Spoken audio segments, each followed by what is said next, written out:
Good evening, Legionnaires, and welcome to the Smackdown review with me, Nick the Geek, for Smackdown on the 10th/11th of March 2023. And straight off the bat, just want to say, hello, David. Good evening/morning from me, because it's very late over here. All right. Well-paced show this week. Quite a quick show. Didn't feel like 2 hours. Everything went by quite fast, really decent pace. Not a lot happened, to be perfectly honest. I mean, a lot happened, but not a lot was moved along. Necessary pieces were moved on the chessboard, but we'll get to that anyway. So let's just get straight to the show, shall we? Okay, first thing, we opened up on a Bloodline segment on Jay Uso's betrayal of Sami Zayn last week on Raw. Wasn't really much of a betrayal. He just sided with his brother as if he wasn't going to side with his brother. Why would he have not sided with his twin? It doesn't make any sense if he didn't, so I'm quite glad he did. Then it opened up. It had the Bloodline arriving backstage. Well, when I say the Bloodline, had Paul Heyman waiting for Jimmy and Jey Uso to arrive backstage. They arrive. Jimmy says, "Yo, dog." He says, "Yo, OG." Paul's really happy with him. He's so glad to be back. Then Caleb Braxton shows up, asked Jay why he said what he said, and Jay said, "I will display everything in the ring later on tonight." Great hook. Keeps you interested, keeps you invested for later on. Okay, after this, we went to our first match, which was the Fatal 5-Way for the #1 contendership for the Intercontinental, which was Drew McIntyre versus Sheamus versus Karrion Kross versus Xavier Woods replacing Kofi Kingston versus LA Knight, my boy. Yeah. This was a fun match. That's exactly what it was. This was a fun match. This match was the story of two men, essentially. It was the story of Drew and Sheamus. It was their build throughout the match. They were constantly arguing with each other. Then when they get face-to-face in the ring, they look like they were going to fight. They get broken up by LA Knight and Karrion Kross, or they get broken up by Xavier Woods. Somebody would always get in the way and prevent them from scrapping. The match was a lot of Karrion Kross and LA Knight working together, which I always find pointless in a Fatal 5-Way because you know one heel is going to betray the other one at some point. It's inevitable. But it was fun while it lasted. A lot of back and forth in this match. A lot of good spots. Everyone got the stuff in. Xavier Woods had a tremendous springboard elbow drop at one point. Looked like he was going to get the win, but that got broken up.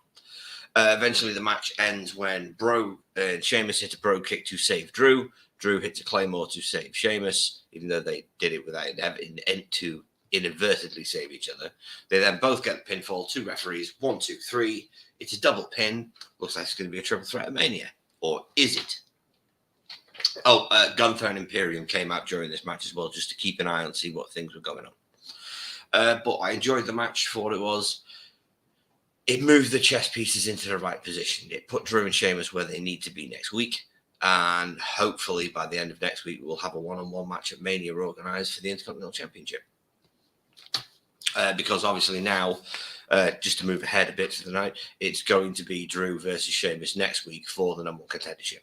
And hopefully that won't end in shenanigans, so we can actually get Drew versus Gunther at Mania or Sheamus versus Gunther at Mania. Either of those matches I'm ecstatic about. So there we go. After that, so back to the notes, people. I know I constantly look down. I shouldn't look down. I should hold them here.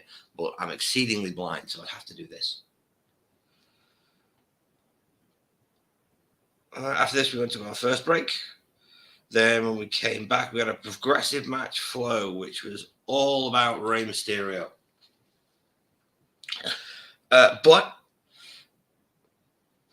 you know, it was all about Rey and Dom. They're pretty much nothing.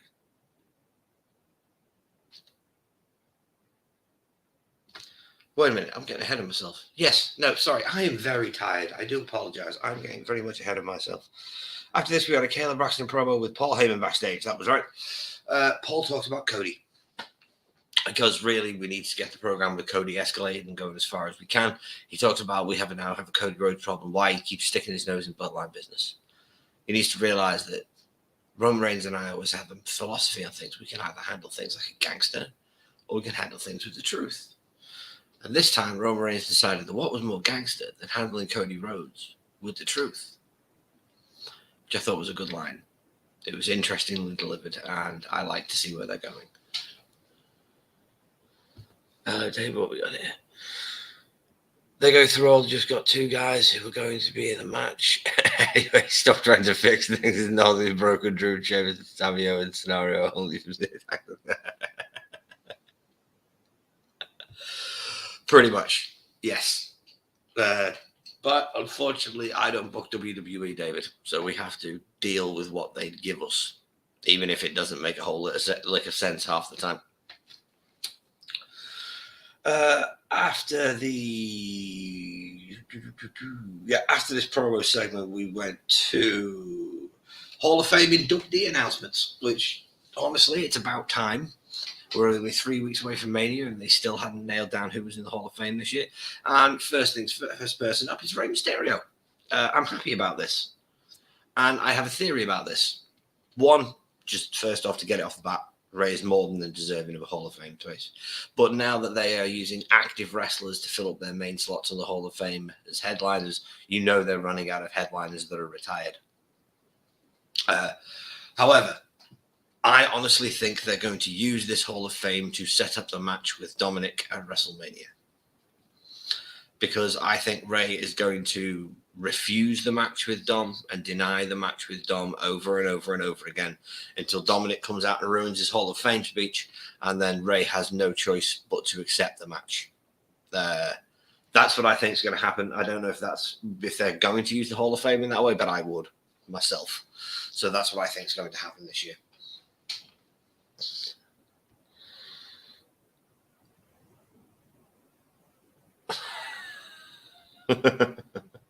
Triple H is doing a good job, David. Give him time. That's Rey Mysterio. They're going to the induction because of his horrid storyline, aren't they? Yes. Yeah, they are. They're going to use Dominic to come and screw up his induction ceremony and his Hall of Fame speech, all to set up the match for WrestleMania. You know they are.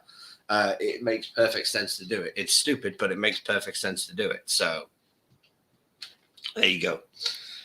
After this, Dominic came out with the rest of Judgment Day and basically started running down his dad saying, how can you be going in the Hall of Fame? The only Hall of Fame you belong in is that one for deadbeat dads. And then they got in the ring, carried on running him down. Then Legado del Fantasma's music hit.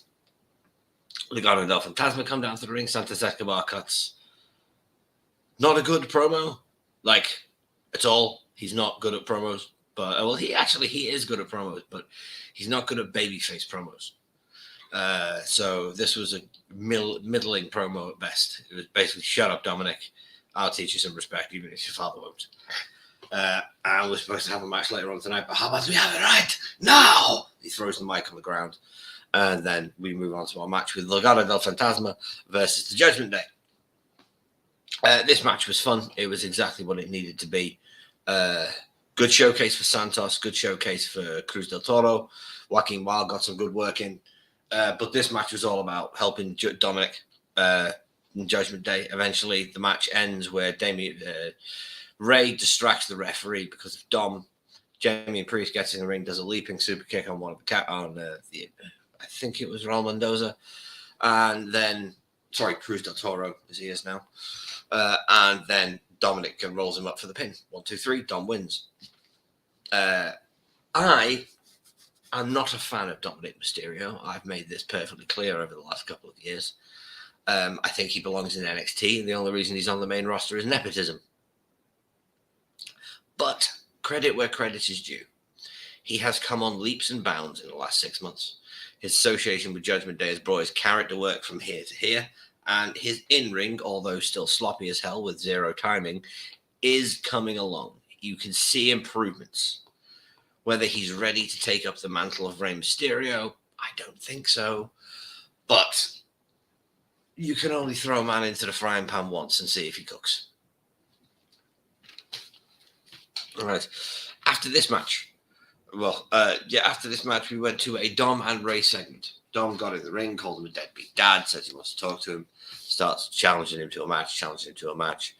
Rey's like, no. Rey goes to get out of the ring. Dom goes to sucker punch him. Rey ducks out the way. Dom flies through the ropes.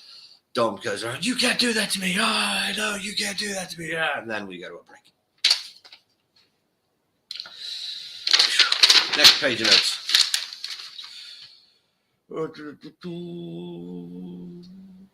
That was our 6th break of the evening.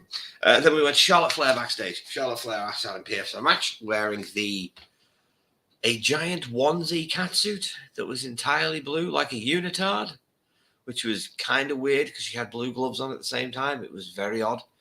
But, SmackDown Women's Champion wearing entirely blue. I suppose that was the idea.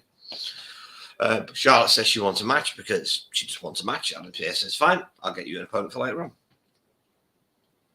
After this, we move on to our 3rd match of the night, which was the Viking Raiders versus Braun Strowman and Ricochet. This match was exactly what it needed to be, and it had the correct winners. I have never been a huge fan of what I like to call super teams, which is when you take 2 established single stars and you put them together to try and make them a gestalt and improve their parts via connection. I don't like this. I never have, because I feel it cheapens the actual tag team division. However, when said super team loses to an established team like the Viking Raiders, I'm all for it. Good showcase for Raiders this match. Good showcase for Ricochet in this match. And Braun got to his stuff, and Braun got to throw his shit in at the same time. I enjoyed it for what it was. It was quite short. Great sit-out powerbomb by Eric at one point on Ricochet. Phenomenal. Lots of athletic work. Eventually won with Ivar with a big splash off the top rope onto Ricochet. 1, 2, 3. The Viking Raiders win. Very happy with this. Hopefully they're building them up to become tag team championship contenders again, as they really should be, whether it's against the Usos or against Sammy and Kevin or whoever it is as champions after Mania. We'll see. Okay, after this, we went to a 7th break.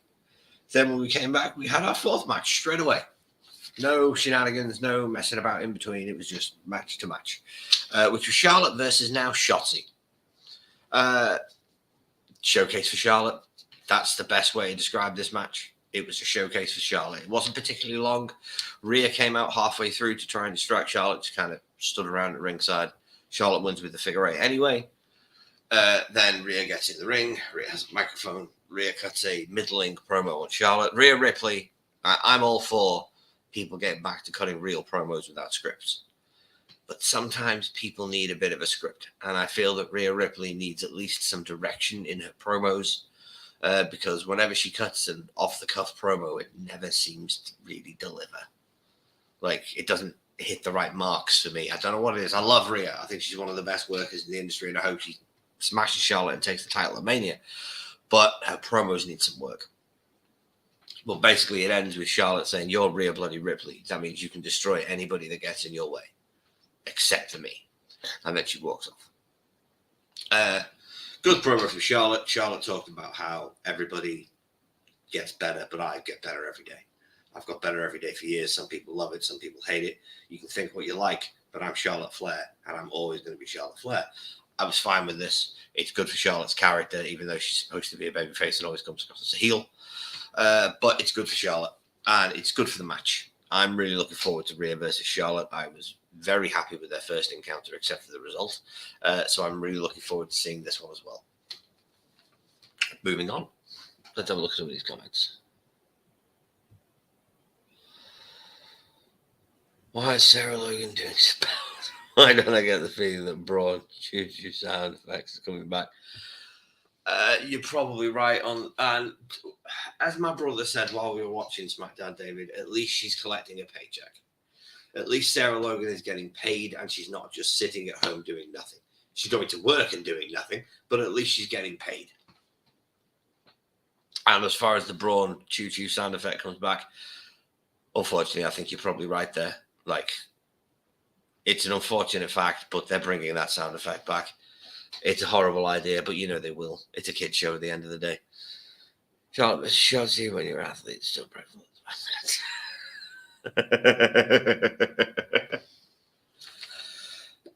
Oh, pardon me. Pardon me again. Ooh, sneezing.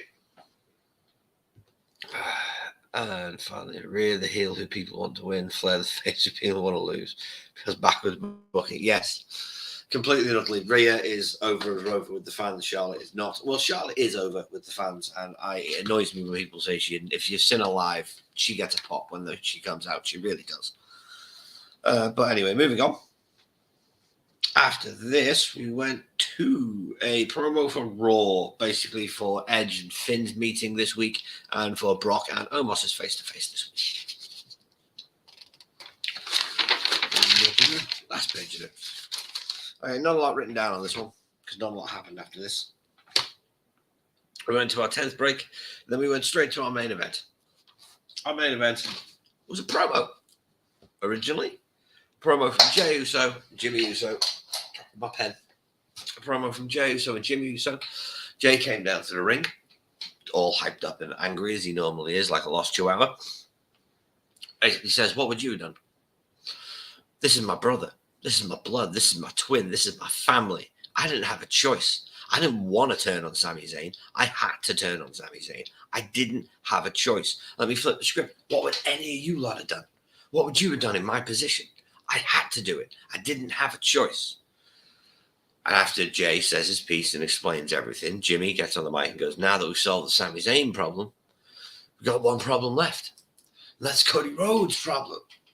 And as if by magic, speak his name, wrestling has more than one royal family. Cody Rhodes appears. I'm a happy boy. Cody came out, did his entrance, very quickly got on the mic because there wasn't a lot of time left. Said, "Well, I don't think people want to hear us talk. I think people want to hear us fight." Jimmy and Jey basically say, "If you get in this ring, we will end you. You don't have a chance, blah, blah, blah." While Cody is taking his coat off, Sami Zayn runs out of the crowd, slides in the ring, jumps on Jey Uso. They start brawling.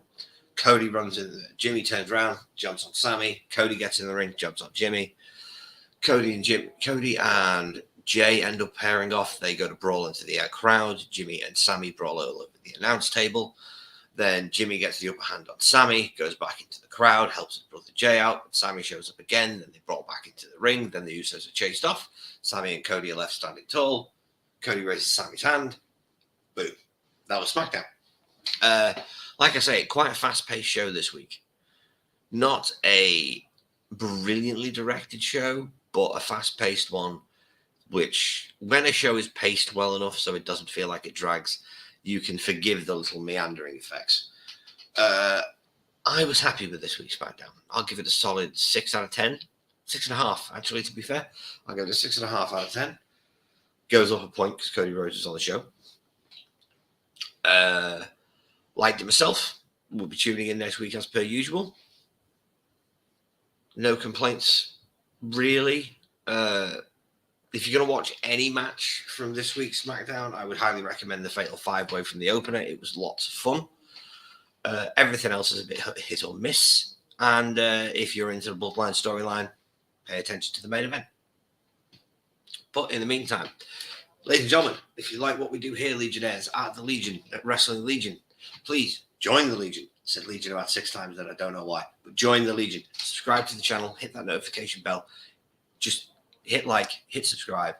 Do everything you can to help us out, please. It really is the only way the YouTube algorithm knows we exist. So thank you very much, ladies and gentlemen. I've been Nick the Geek. I am very tired. I'm very late. I love you all. And I'll see you next week.